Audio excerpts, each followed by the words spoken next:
It's now my privilege to introduce a man who probably doesn't need any introduction.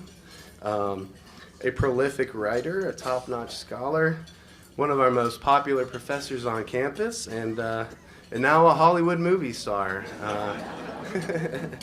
Paul Kengor is professor of political science at Grove City College and New York Times bestselling author of over 20 books. He's a senior director and chief academic fellow for the Institute for Faith and Freedom as well. He's a longtime columnist for the American Spectator and was named editor-in-chief in September of 2022, so been doing that for 2 years now. He's an internationally recognized authority on many subjects: Ronald Reagan, the Cold War, Marxism, communism, faith, politics, and the American presidency. His articles have appeared all over the globe: Washington Post, USA Today, Wall Street Journal, New York Times, and he's frequently interviewed on podcasts and TV shows. He just did Jordan Peterson a few months ago. He was on with Jordan Peterson, Mark Levin, Sebastian Gorka, Bill Bennett, Megyn Kelly, Sean Hannity. If they're on the TV or radio, he's been a guest of them. And he's done a lot of PragerU videos that have done really well. Among his best-selling books are his 2004 classic, God and Ronald Reagan, The Communist, Politically Incorrect Guide to Communism, and The Devil and Karl Marx. The Crusader, which we have here, is the book that the new movie Reagan was based on. And we had the pleasure to go out to Hollywood, to the Chinese Theater for the premiere. Paul and his family and my colleague Olivia Whiteman went out, and it was a great time for all of them. That movie, if you haven't seen it yet, I highly recommend it. Dennis Quaid does a great President Reagan. David Henry, the young president. Penelope Ann Miller. She should probably be considered for an Oscar, right? An Academy Award for that. So we have the book out in the lobby for sale afterwards if you'd like to get a copy of it. As an undergraduate at the University of Pittsburgh in the 1980s, he was a pre-med and biochemistry major, and he worked part-time under Dr. Thomas Starzl.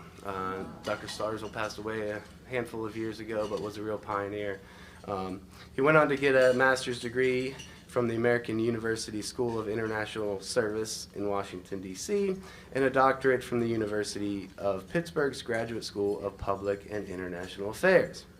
He and his wife Susan have 8 children, 2 of which are adopted. Please help me welcome Dr. Paul Kengor.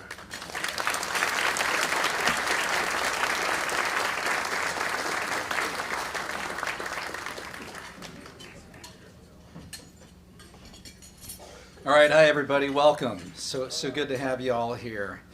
So it's really packed. I mean, so I got asked if this is a record attendance. No, I haven't surpassed former President Dick Jewell. He still has the record. I think that was the talk on the Kennedy assassination, right? So that was a big one, and President McNulty as well with his September 11th talk. Right, the 20th anniversary of that, just a few years ago. But it's so great to have you all here.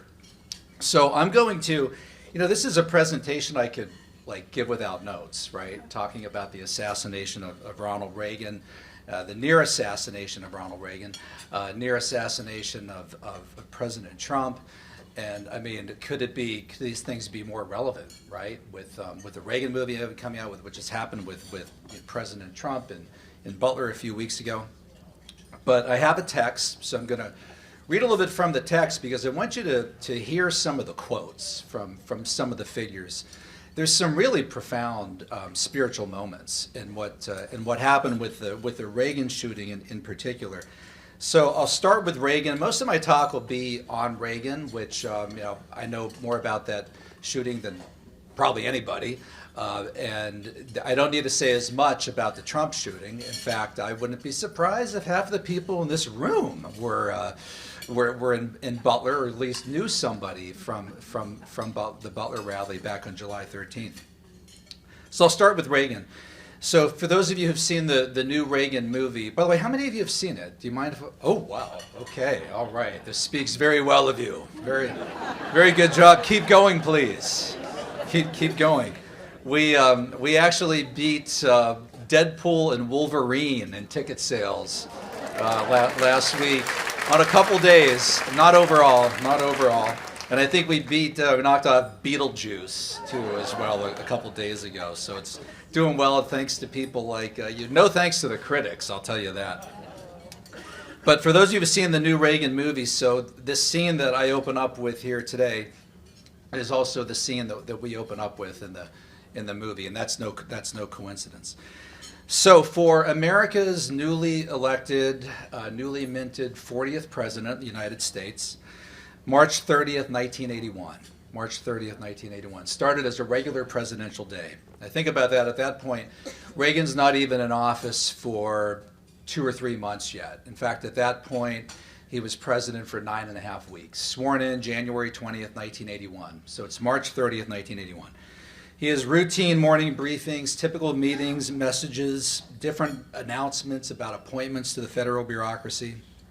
On his schedule that day, kind of blandly listed, was this: remarks at the National Conference of the Building and Construction Trades Department, AFL-CIO. So it's certainly not a place where you would expect any fireworks, right? This is going to be a short set of remarks beginning promptly at 2 p.m. at the International Ballroom at the Washington Hilton Hotel, which is just a very short walk from the White House. In fact, a ride in the presidential limousine is just minutes. Depending on the traffic, you could probably walk there faster than driving there. So what began as routine soon became anything but. The normal would become quite abnormal, physical, right? Painfully physical, and in Ronald Reagan's mind, spiritual as well. So the speech went fine. It was well received. You can see in the movie, Reagan tells a few jokes. He's played by Dennis Quaid. He walks off the stage, and he's walking back through the kitchen to go out to his car. It was a union audience, and Reagan, though he was a conservative Republican, had been a union guy, right? A lifelong union guy. What group did he head up in Hollywood? Screen Actors Guild. Screen Actors Guild. And many of the people in the crowd that day were Reagan Democrats. 2:25 p.m., he leaves the hotel through a side door, trying to keep a safe distance from the reporters, basically. Surrounded by staff, Secret Service, curious onlookers, and he smiled as he happily strolled to his car. One unsmiling face in the crowd was an unstable individual, a 20-something-year-old loner named John Hinckley. Hinckley came carrying no grandiose vision or cloak and dagger role in some international conspiracy, not working for the Kremlin, not working for the Bulgarians, nothing that sophisticated. But he was, of course, carrying a gun. He also came harboring a heavy heart of unrequited love for an actress named Jodie Foster, who he had been creepily stalking all over the place. So this addled young man had a singular personal goal with that weapon: to gain the attention of Jodie Foster. That's it. That's it. His crush, his kind of all-consuming obsession. And he certainly would succeed, right? So a reporter yaps out a question as Reagan is heading toward the awaiting car door in the presidential limousine. He kind of adroitly raised his left arm to sort of wave, as if he's waving to the reporter and almost kind of waving off a question. But he couldn't deflect what was about to come his way. The president suddenly heard what sounded like firecrackers, followed by screaming and chaos, bodies scrambling, ducking, running, falling. One of them, Press Secretary James Brady, goes straight to the ground, flat on his face, eyes open, staring blankly, blood coming out of his head. As for Reagan, he's thrust into the back seat of the limo by the diligent Secret Service agent Jerry Parr, P-A-R-R. Parr lands on top of the president's 70-year-old frame. By the way, you guys remember, it was said that Ronald Reagan was too old to be president, right? Right? Lands on top of the president. Reagan pleads, "Jerry, get off. I think you've broken one of my ribs." The president would later recall that the feeling in his upper back was unbelievably painful, as he put it. And he would later write in his diary with kind of typical Reagan irony and wit, getting shot hurts, right? Getting shot hurts. But at this moment, Reagan didn't know that he had been shot. The pain near his chest wasn't from anything that Jerry Parr had done. It emanated from the bullet that was fired into his chest by John Hinckley. Parr soon figured as much. He noticed frothy blood bubbles coming out from the president's lips. And he knew right away, he said, "Mr. President, that's a puncture wound. You've been hit. You've been hit in the lungs." He immediately ordered the driver to drive straight to the closest hospital, which was George Washington University Hospital. And they got there in matters of minutes. In fact, that snap judgment by Jerry Parr might have saved Reagan's life. No one anywhere knew it yet, other than the guys in that car. But Reagan was actually losing a lot of blood. And in fact, the press had reported, right, that Reagan had not even been hit. They initially tell Mrs. Reagan that Reagan had not even been hit. Reagan had learned from his mother, Nell Reagan, always to find a good thing in whatever bad thing. Nell is featured very prominently in the Reagan movie, very touching. I dedicated my first book, God and Ronald Reagan, to Nell Reagan. I mean, if Ronald Reagan would have lost his mom in the winter of 1919 from the influenza epidemic that killed so many Americans, he would not have become president of the United States. I mean, she was really, really that formative. Nell is played in the film, by the way, by two different actresses. One, Amanda Righetti, who plays Nell as a young mom. And then in the end of the scene where Ronald Reagan is sitting with her on the park bench and he's sort of pouring out his soul, describing to his mother what a failure he's become, she's played there by Jennifer O'Neill. Do you all remember the actress Jennifer O'Neill? She made the movie Summer of 42. So that's Jennifer O'Neill. Ronald Reagan's mother had always told him, Dutch, if that bad thing wouldn't have happened, this good thing wouldn't have happened later. So Jerry Parr's smart move to make the call to go to the hospital was the first good thing. Then comes another thing. Reagan said, "My mom always told me there's a divine plan. All the twists and turns in the road are put there by the hand of a divine providence." Well, the hospital that afternoon, March 30th, 1981, at 2:30 in the afternoon, just happened to be holding its monthly meeting of department heads at that meeting. So like a retrospective answer to a presidential prayer that went up at that point, this meant that George Washington University Hospital's best and brightest were on hand to react to what could easily degenerate into a quickly full-blown tragedy, and in fact, not a near assassination, but an assassination, a successful assassination. The hospital's chief thoracic surgeon and chief brain surgeon were both present, rushed to the president's side. Reagan would joke to the surgical team, "I hope you're all Republicans." And the lead surgeon replied, "Today, Mr. President, we're all Republicans." Though it was typical of Ronald Reagan to react with humor and grace at that moment, he was scared. And he would later write this in his diary: "My fear was growing because no matter how hard I tried to breathe, it seemed I was getting less and less air." I've had a couple of people who've watched that scene in the movie where Dennis Quaid is getting oxygen, he's gasping. They're like, "Was it really that bad?" I'm like, "Yeah, he was dying. He really was." Reagan also reacted to the moment with prayer. And at that moment, he would later write this in his diary. Listen carefully. I think this is a beautiful statement from Reagan. This is what he's thinking as he's about to be put out with the anesthesia. "I looked up, I focused on that tiled ceiling, and I prayed. But I realized I couldn't ask for God's help, while at the same time, I felt hatred for the mixed-up young man who had shot me.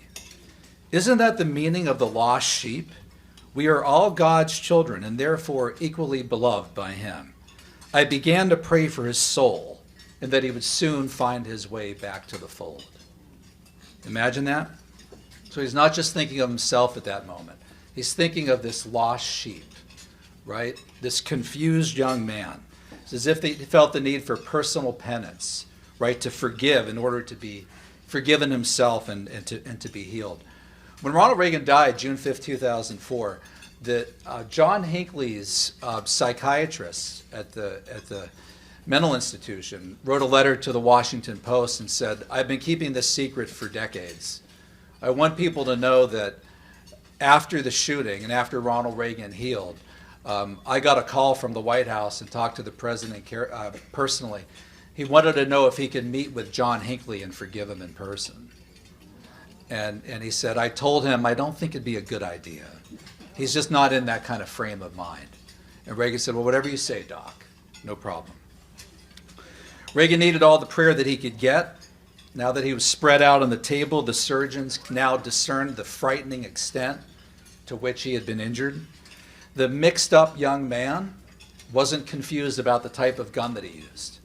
So he used a very simple, mild .22 handgun, which explains the firecracker-like sounds. But he had employed a type of destructive bullet called a .22 Devastator bullet, which explodes on impact. And the most near lethal among those Devastator bullets had ricocheted off the armored car, the presidential limousine, and flattened, turned into like a jagged, razor-sharp dime, traveling, obviously at an unseeable velocity. And it was the only way it went underneath Reagan's armpit, left armpit. The only way that the doctors were able to finally figure out where he had been hit was to take off his shirt, his white shirt, and put it up and hang it up, and they saw a tiny little slit under the left armpit. And it was then that they realized where the bullet had entered. It entered Reagan's chest and landed mere centimeters from his heart, perilously close to rupturing a valve that could have easily bled him to death in minutes. Even then, he was still breathing rapidly, so if the wound wasn't found soon, stitched soon, and Reagan wasn't given a lot of blood, he would have bled to death. He was given a lot of blood. I mean, a very significant transfusion. I mean, he easily could have bled to death. So the 40th president got the blood that he needed. Despite reports in the news media they hadn't even been hit, he came very close to dying.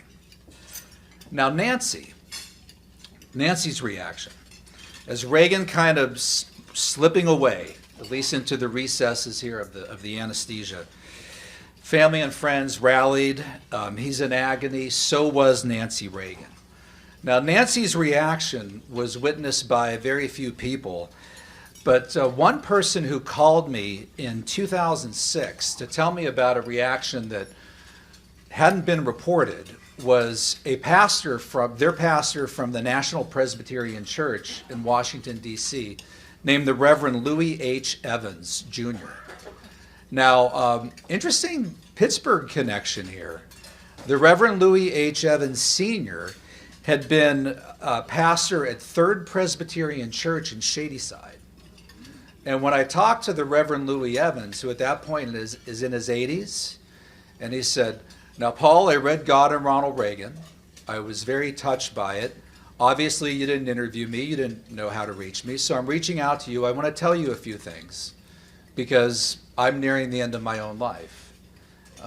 And then he told me about his father in Pittsburgh, and he said he used to go to basketball games at Grove City College. His father was a big basketball fan and would take him up to games at Grove City College. They ended up leaving Third Presbyterian Church in Pittsburgh, Shadyside, going to Hollywood. And then he ends up as senior pastor at National Presbyterian Church, which the Reagans joined immediately when they got to D.C. This idea, well, Ronald Reagan never went to church as president. Oh, yes, he did. He joined the National Presbyterian Church as soon as he got to Washington. And he went there every single week for the first weeks of his presidency until he got shot. That would change everything because of security and other issues. I could talk about that later. But Evans called me and he said, "There's some things that I want to tell you." His wife, Colleen Townsend Evans, was a lovely Hollywood actress. They lived in Fresno at this time. He was dying of Lou Gehrig's disease. So he would die, I think, about a year or so after he called me. So Evans told me, he said, I scrambled all over the hospital that day searching for Ronald Reagan. As soon as I heard about the shooting on the radio, he was out doing his pastoral hospital visits. And he said, I need to go. George Washington University Hospital right now. He rarely used the elevators. He knew the stairs like the back of his hand, which was helpful because he's trying to get to the emergency room. He tried to find Reagan, who is his member of his flock, right? And he couldn't get, when he got close, he was intercepted by a frazzled, edgy Secret Service. They said, no way, no way, no one's getting anywhere near him. So Evans told me, he said, Paul, just then, I was taken back by this profound thought, which I felt was placed on me by God. He said, I distinctly heard these words, Mr. President, God has a plan for your life, and you're going to be healed. Now, at that moment, he's not speaking to Reagan. He can't get near him. But Reagan is being operated on by the team of surgeons at that moment. And he would tell this to Reagan later. I'll tell you about that later. But Evans wanted to tell me this. He said, now, Paul, I haven't said anything negative about Nancy, have I? I said, no. He said, you know, everybody's always dumping on Nancy. I said, yeah, they sure are. Well, Paul, I'm not going to say anything negative about Nancy. I said, well, okay, I appreciate that, sir. Right? Where are you going with this? He said, well, I want to tell you what happened the next day. She's in need of some spiritual counseling. She asked me to track down their Bel Air Presbyterian pastor from California, the Reverend Don Muma. He said, I knew Don because I was in Hollywood. So I tracked him down at a conference, told him he needs to come to the White House, picked him up at the airport. So I bring him to the White House. We're greeted there in a small room. There's the Reverend Billy Graham. There's Don Muma, Reverend Louis Evans, Nancy Reagan. Evans said there was a Los Angeles businessman whose name I don't remember, and of course, Frank Sinatra. All right? I love that. That's my favorite part of this, I think. So you got Billy Graham, Don Muma, Louis Evans, and Frank Sinatra. But he said, Nancy said this, which really shocked us. I'm really struggling with a feeling of failed responsibility. I usually stand at Ronnie's left side. And that's where he took the bullet. If only I had been standing at Ronnie's left side, positioned between him on the way to the limousine and the shooter, she could have taken the bullet. In the film, we include her saying that. In the film, the scriptwriter, Hallie Klausner, has her saying it directly to Dennis Quaid, Ronald Reagan, when he's recovering. And when I saw that they included it, I thought, yeah, great, good. I wrote an article on that for the Fox News website in March 2016 when Nancy Reagan died. And Megyn Kelly tracked me down and said, please come on my show and tell that story. So it was always understood that Nancy was Ronald Reagan's protector. In fact, their son, Ron, right? Ron said, oh yeah, you know, my dad trusted everyone, my mom trusted no one, right? But he needed that. He needed that protection. And those two, I mean, they were, if you see in the movie, they play the Frankie Valli song, My Eyes Adored You, while they're dancing. They adored each other. Nancy said, Ronnie is my hero. My life began when I married Ronnie. And Reagan would later say this, later wrote this in his diary. I opened my eyes after the surgery to find Nancy there. I pray I'll never face a day when she isn't there. Of all the ways God has blessed me, giving her to me is the greatest and beyond anything I can ever hope to deserve. And she felt the same way. I mean, this is really, some of the critics of the film have said, corny, sentimental, right? No, those two really adored each other that way, right? They really did. And when they're sitting in the canoe and she's reading that love letter and he's rowing the true love canoe, they did that. There's a whole book of her love letters that she received from Reagan. They're amazing. I showed it to my wife one time and she's like, and you've never written even one of these to me, right? You want me to smile right now at this moment, right? Your hero has written all these letters like this and none? I shared Evan's account with Bill Clark, who at that time I was writing Clark's biography. Clark was like a grandfather to me. And Bill Clark is featured very prominently in the film. And Dick and I both knew Bill Clark. In fact, Dick flew out to California and awarded Bill Clark an honorary degree from Grove City College, right? And I think one of the most gratifying things for me in the film, that I got choked up a number of times, was just to see the Bill Clark character represented so well. He's played by an actor named Mark Moses. But I told that to Bill Clark. I said, Bill, I just got off the phone with the Reverend Louis Evans, who was a pastor, and listen to what he told me about Nancy. And he said, well, you know, Paul, that like the scripture verse says, she would have given her life for her best friend. I have no doubt about that. She would have given her life for her best friend. In fact, in kind of yet another providential moment, Bill Clark and Nancy Reagan were together at the hospital when the doctor came in after the surgery. It's like they were reunited again from being in California when Clark was chief of staff. And Clark told me, he said, I'll never forget this. The doctor said, when we opened him up, when we look at the lungs, we hope that the lungs will be pink, which represents healthy lungs, non-smoker, rather than gray. If it's gray material, it's going to be a much harder recovery. And the lungs were in great shape. They were pink. But as you see in the movie, Reagan smoked like crazy for a long time. But yeah, Clark said, I remember that very well. I also want to quote here the reaction of Reagan's daughter, Patty, right, who gets beat up a lot. And she's often portrayed, like her brother Ron, as an atheist. Ron heads, what's it called? The Freedom from Religion Foundation. Ron's really like a hardcore atheist, which really upset his dad. But Patty said this, I went in and I looked to visit my father. He actually didn't look frail. He almost looked ethereal. There was a light in his eyes that made me think then and still that he saw something, that he visited with God, listened to the counsel of an angel, something. My mother has told me that he woke up at one point after the doctors had operated on him, unable to talk because there was a tube in his throat. He saw figures in whites standing around him. And he scrawled on a piece of paper, I'm alive, aren't I? My mother still has the note. This story has become one that gathers more truth as it is shared with more listeners. When my mother first told it to me, we discussed how logical it is to assume that the figures in white standing around my father were the doctors and nurses who were tending to him. But maybe not, we said. Maybe he did see angels. We left him with a question mark. But she considered it divine intervention that her father survived. It's quite a moment for her. The Reagan's daughter wasn't the only one that Reagan would later say, I feel like I was spared by God in this moment. Reagan would share that conviction with many family, many friends. He told it to his two kids from the first marriage. Who was his first wife? Jane Wyman, right? Jane Wyman. And that wasn't my eyes adored you kind of marriage, right? I mean, it's really kind of sad how that, he didn't want that divorce. Jane did.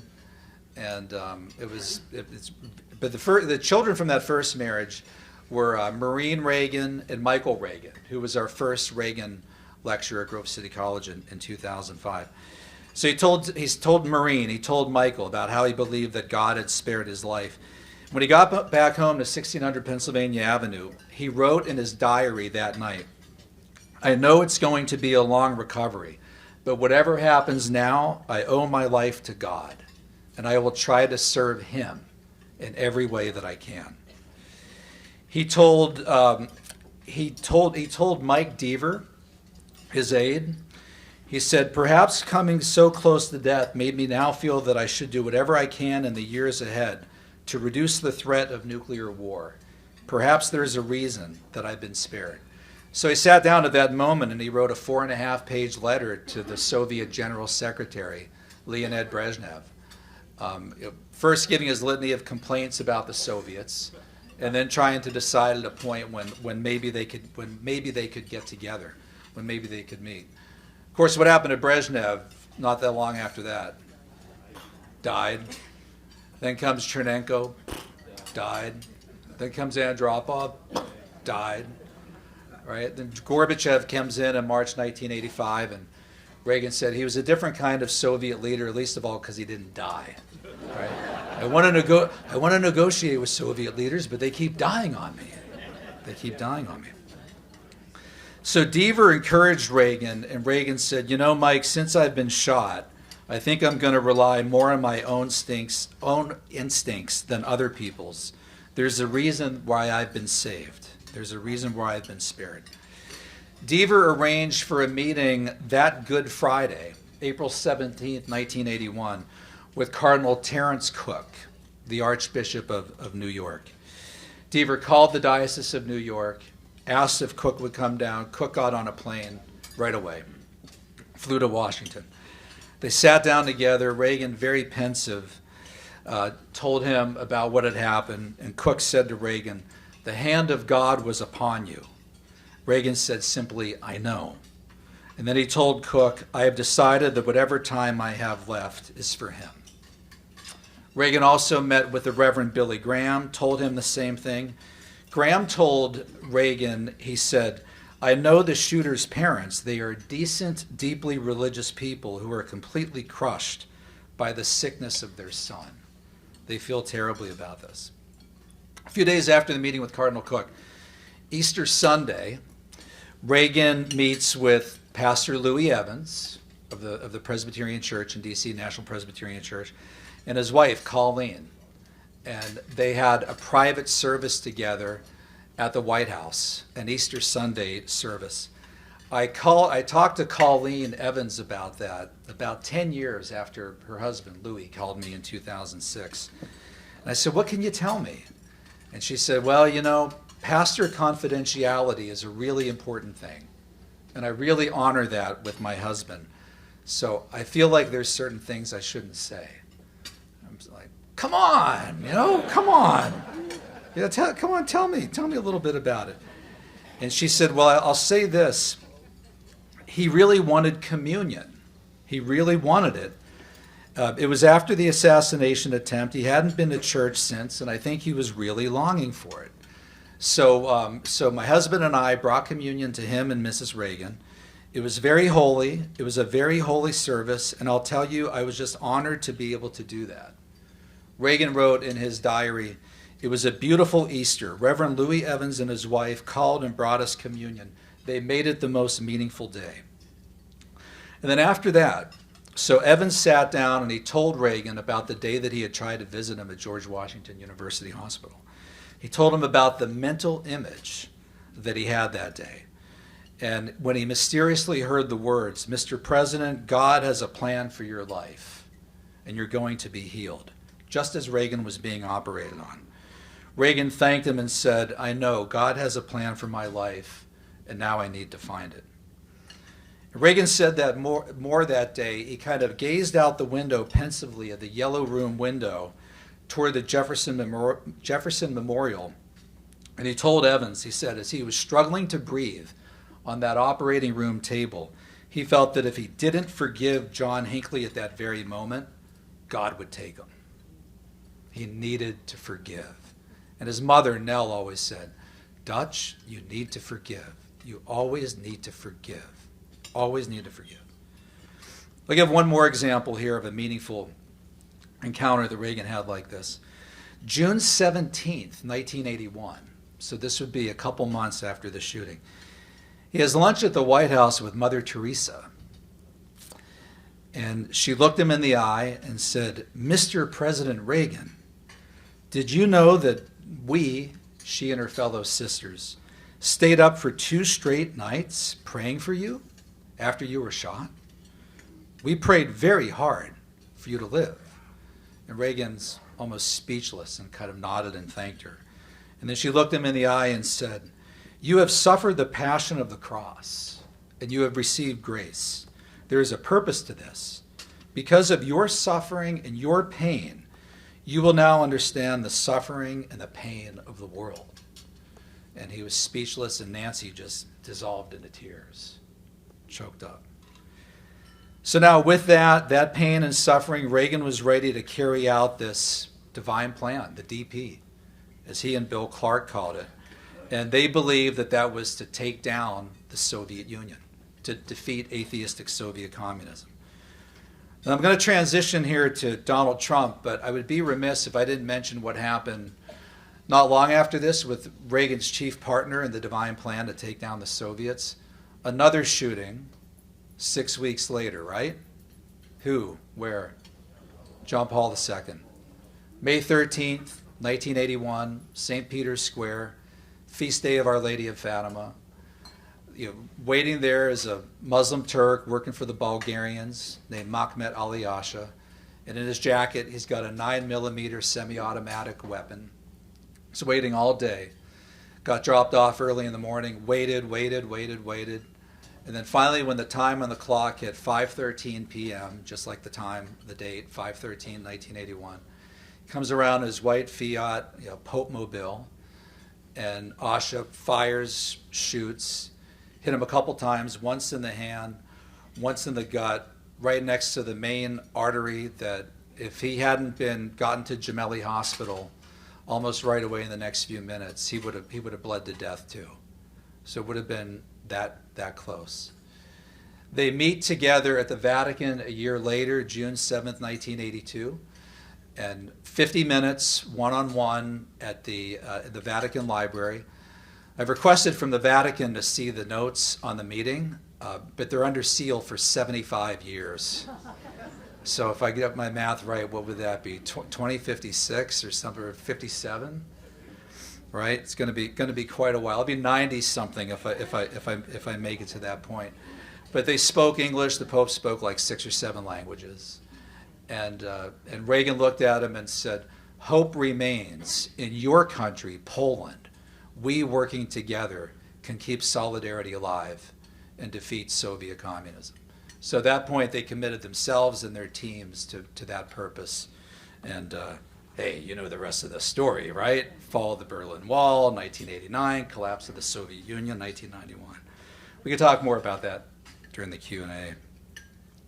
All right, so fast forward March 30th, 1981, Washington, D.C. to July 13th, 2024, Butler, Pennsylvania, my hometown.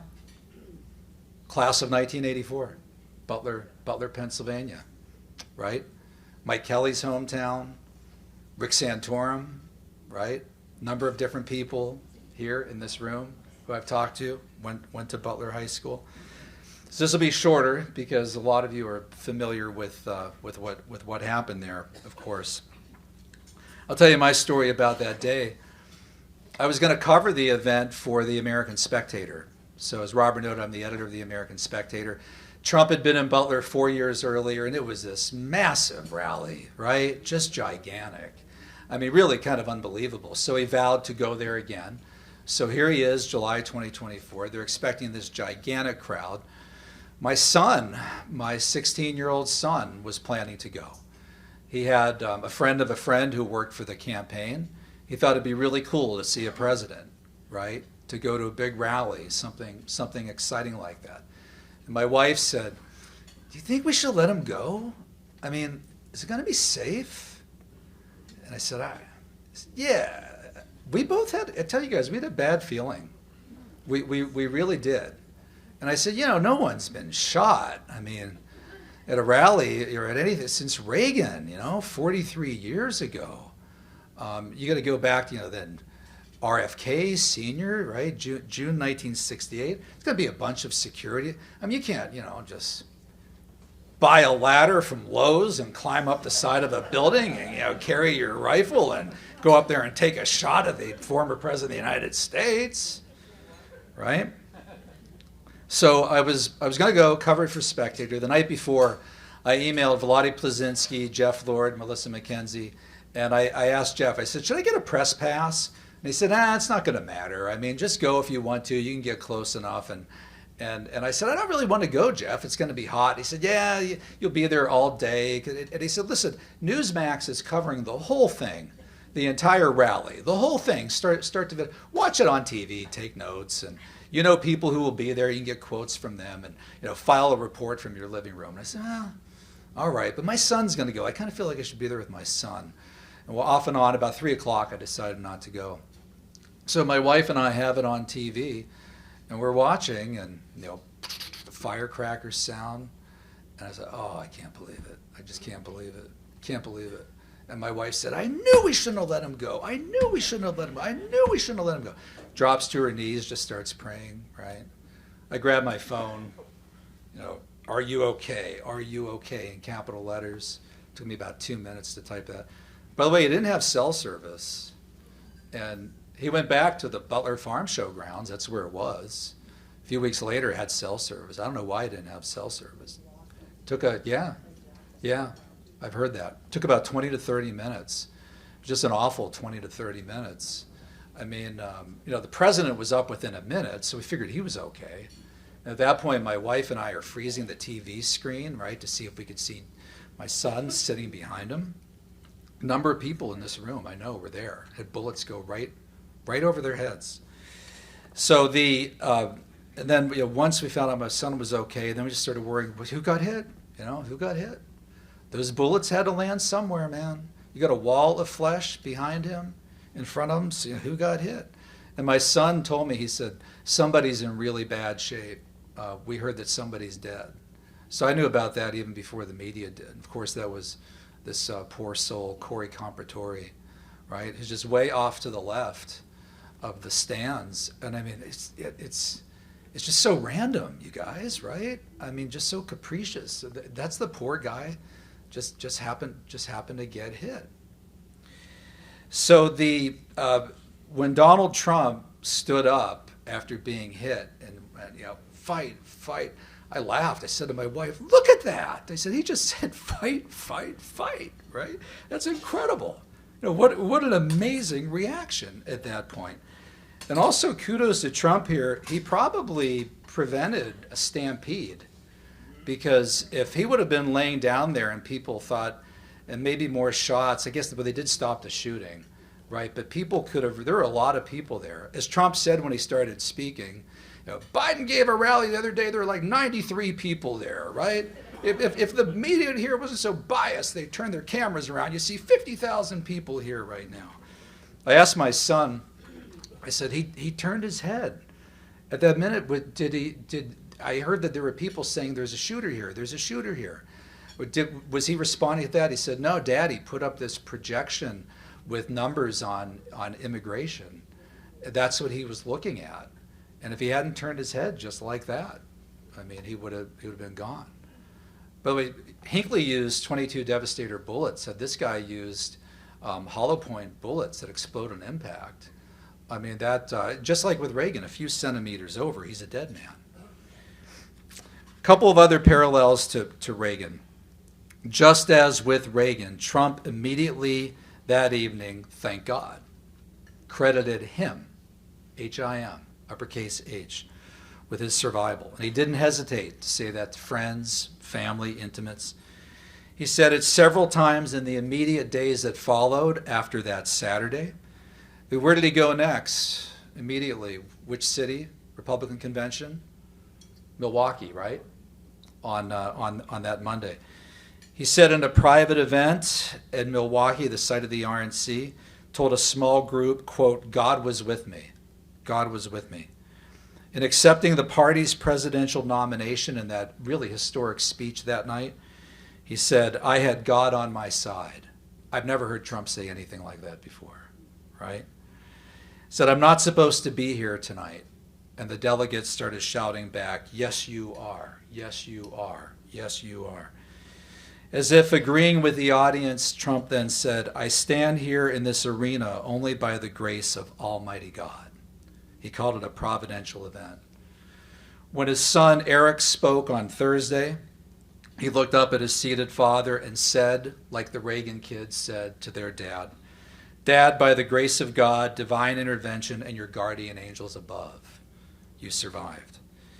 And all, I think the experience profoundly affected Trump, right? Do you guys remember when he walked in to Milwaukee that Monday? You could see him coming in with a bandage on his ear. I mean, he just had a look like he didn't even want to be there. What am I doing? Where am I? Almost ethereal, to use Patty Davis's description. He was clearly humbled, mellowed, very pensive about it. I think you could see that in the speech that he gave, his acceptance speech. By the way, the physical energy and stamina of Donald Trump is unbelievable. I mean, the guy was shot I don't care where he's, that's a lot of blood on Saturday. And there he is in Milwaukee late Thursday night giving this 2-hour-long speech. I fell asleep watching the speech. And he should have stopped after about 40 minutes because it was an amazing talk. And then after that point, I mean, he wasn't as negative as he usually is, right? He really seemed a changed man. So let me wrap up here. The big question, of course, is how this will affect Donald Trump going forward.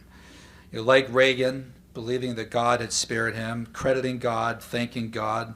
So does Trump now believe whatever time I have left is for him, right? Does Trump believe that? And as with Reagan, to borrow the words of Mother Teresa, did this happen to Donald Trump because he feels the country and the world need him, right? Has he felt the passion of the cross and received grace in order to better understand the suffering of his country and the world?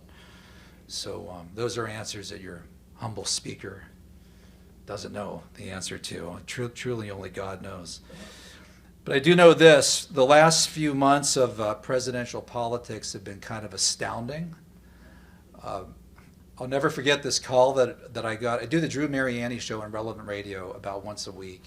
And we got a call in the winter from a little old lady who had a prophecy that she said, you guys keep debating on all these shows, who's going to win, Trump or Biden.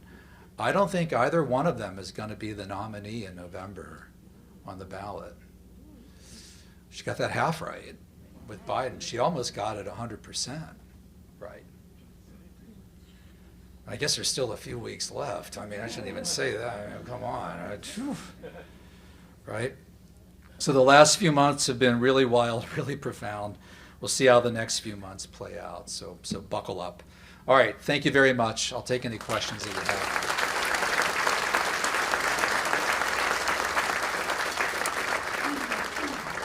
Yeah, Keith Rothfuss. Hey, Paul, the movie was great. My wife wanted to say she loved the movie. Thank you. It was created during the 80s. We would watch Reagan stuff all the time. The greatest decade. They were. So the movie's true. One thing about the movie, and the theme being Crusader, one of the real kind of game changers was Grenada.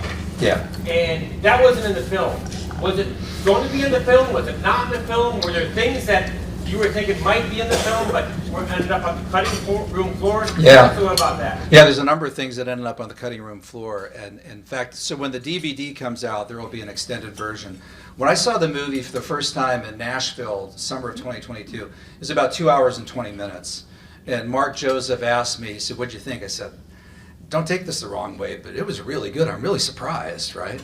And he said, is it too long? I said, well, I was looking at my clock, my watch, and I know it's like 2:20. I said, Mark, it didn't feel long at all. It just flew right by. He said, we've got to cut 10 or 15 minutes. You just have to. I said, I don't know what you're going to cut. But we never had Grenada in it. Part of the difficulty of doing a film like that is when you introduce anything at all, you have to explain it. And I saw one of the snotty reviewers, I think, at National Review that complained, the movie tries to explain everything to the audience. Actually, one of the criticisms we're getting is that people don't understand a lot of the scenes because it's hard. A really dramatic scene is when they shoot down the Korean airliner. Stunning. And in fact, my wife, she would have been 14, 15 years old when that happened. She said, I kind of remember that, what happened. I said, it was unbelievable. The Soviets blew out of the sky a Korean passenger plane, 269 people on board, 61 Americans. It was unbelievable what they did. But no one really understands that unless they live through it. What unfortunately added 5 or 10 minutes to the film, we had to bring Iran-Contra into it, which really doesn't have anything to do with Reagan's specific plan to undermine the Soviet Union. It's a separate issue. But we put it in order to tell people that we're being fair. We're trying to give both sides of the issue. And then even after you do that, they're like, hagiography, one-sided. They don't say anything negative about Reagan. One of the complaints we're getting from younger people is, I don't understand all the Iran-Contra stuff. Yeah, it's really, really, really hard to understand and explain in the movie. So what gets in and what doesn't get in, it's difficult. And you also have to, there's only so many characters that you can introduce. So sometimes you'll have a character that wasn't necessarily in the room at that time, but you've got to have a consistency in characters, because if you have too many moving parts and too many different characters, people will become confused.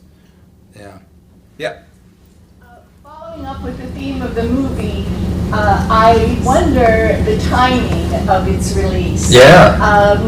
If you saw a draft 2 years ago and for it to be released right after the attempt on Trump and just before the election, I have a lot of things to praise God for, and those would be among them. I think it's a great timing for the release. So who decided that? Yeah, it really is. That's the DP. It's Divine Providence. That's who decided that. I was looking, ironically, this morning at an old email. I had a search in my box for it, and I said, somebody asked me when the movie was going to release, and I said 2016. Right? So this is how long it's taken for it to. There were several occasions when we thought it was going to be released. What finally did it, and what finally allowed us to raise the money for it, was when we got Dennis Quaid to play Reagan, and then that was it. Then we had the key actor that we needed. John Voight we had for a while to play Victor, the KGB agent. Penelope Ann Miller as Nancy Reagan is fantastic. Yeah. I mean, this woman deserves an Oscar for supporting actress. I mean, if she was playing like, Michelle Obama, all right, there would already be an Oscar like in her mailbox, right? The left would be just saying, "Oh, amazing," right? But she's great. She's really good. And then the movie is kind of finished in 2022. But then you have to raise money for promotion, all sorts of other stuff. We did the filming in Guthrie, Oklahoma, because of lower tax rates. You can't do it in California. And then it got other things. The timing, it just had to unfold the way that it did. The leftist critics who are hating on the film right now, I wrote a response in American Spectator over the weekend. We gave you a film of unity where you had a conservative Republican president who everyone liked, even the people who didn't vote for him. He won 49 out of 50 states. Won the Electoral College 525-13. There are no shots at Biden and Kamala and Pelosi. We show him and Tip O'Neill holding hands, praying together, talking about having a beer together. Gorbachev is treated well. We gave you this nonpartisan film of unity, and you hate it, right? I mean, are you people ever happy about anything, right? And by the way, I thought that this wasn't the intent, but I thought some leftists would say, "Oh, this is great. We can tell the world, hey, remember when the country had a conservative Republican president who people liked? Unlike Trump," right?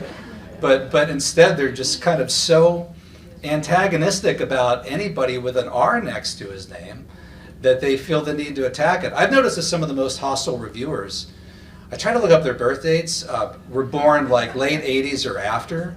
So they didn't live through it. I mean, people in this room would live through the 80s, right? I mean, it was a time of real unity. This was a great thing. Everybody, guess what? The Berlin Wall really did come down. Cold War ended. Reagan actually won 49 out of 50 states, 60% of the vote. It was a time of unity, right? Be happy. Yeah. Dr. Penn, you touched on it just now, but would you say a little bit more about the relationship, how it changed with Tip O'Neill? It started off pretty rocky, as I recall. Yeah. And it just seemed like they were able to bring things together. Yeah, I got an email from someone in this room yesterday who said, the Tip O'Neill, the relationship is shown really positively, but he could be very cruel to Reagan, and she's exactly right. I mean, he had some nasty statements at the Democratic Convention 1984. Reagan, he's cruel. He's got ice water in his veins. Calls him evil. It's like, are you kidding me? And of course, Reagan would just look at that and say, Tip, why are you saying those things? Well, old buddy, between 9 to 5, we go at each other, and then after that, we have a beer at 5 o'clock, right? But still, I mean, you don't need to. Why is he calling Reagan evil, of all things? So we do look back at it with kind of rose-colored glasses often. But that said, Tip O'Neill showed up at his bedside in the hospital. They recited the psalm together. They held hands and prayed. And you would never see Nancy Pelosi and Donald Trump doing that together. Nancy holding a rosary while she grabs his hand, right? I mean, what does Reagan say in the movie? I gave strict orders for no Democrats within 100 yards, right?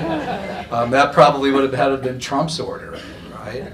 But they did get along, and it was a time when, the country, there was unity at the time, but the left could still hate, and they did. Yeah, Sue. In the movie, you have a very short scene where Nellie tells her young son to stand up for himself. And she's looking through the door, and you can hear the sounds of a fight.